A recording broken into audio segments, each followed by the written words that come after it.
હાલો મિત્રો, કેમ છો બધા? મજામાં જ હશો. તો આજે મારા નવા વિડીયોમાં તમારું સ્વાગત છે. તો બધાને જય શ્રી કૃષ્ણ અને જય જલારામ. આજે આપણે જન્માષ્ટમીના દિવસે આપણે ગામમાં જવાનું છે. આજે આપણે રેલી નીકળવાની છે, તો આપણે ગામમાં જઈએ. ચાલો. તો રસ્તામાં પાણી ભરાઈ ગયેલું છે, વરસાદ છે તે કારણે.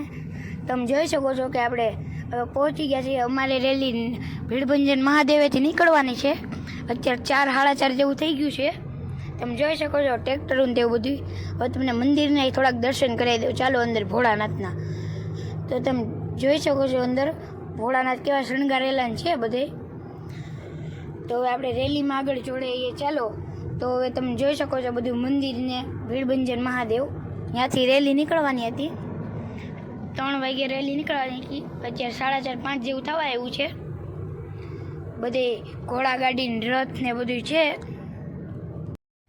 તો મિત્રો બધા મટકીને ફોડી રહ્યા છે. આખું ગામ તમે જોઈ શકો છો. મટકીને બધા ચાલુ છે. બાયું બધા ચાલુ વરસાદમાં રાસ રમી રહ્યા છે. ડીજે ને બધું આવી ગયું છે. 3-4 ડીજે આવ્યા છે. આરે બેસી ટ્રેક્ટરોમાં બધા આવ્યા છે. તમે જોઈ શકો છો પોલીસવાળા પણ તેને સરખીથી નિભાવી રહ્યા છે તેની જવાબદારી. તો મિત્રો અહીંયા આપણા ઘણા ફ્રેન્ડ પણ મળી ગયા હતા, તો આપણે ફોટા પડાવી લીધા છે. હવે આપણે તો જન્માષ્ટમી તમને બતાવું જ છું. તમે જોઈ જ શકો છો જીપ ને બધી બાઈ ગરબે રમી રહ્યા છે. તમે જોઈ શકો છો વરસાદ ચાલુ હતો તે માટે ડીજે ઉપર તાલપત્રી નાખી દીધું છે. બધા ભાઈઓ ડીજે પર નાચી પણ રહ્યા છે. તો મિત્રો આવા જ વિડીયો માટે મારી આઈડીને સબસ્ક્રાઈબ કરો.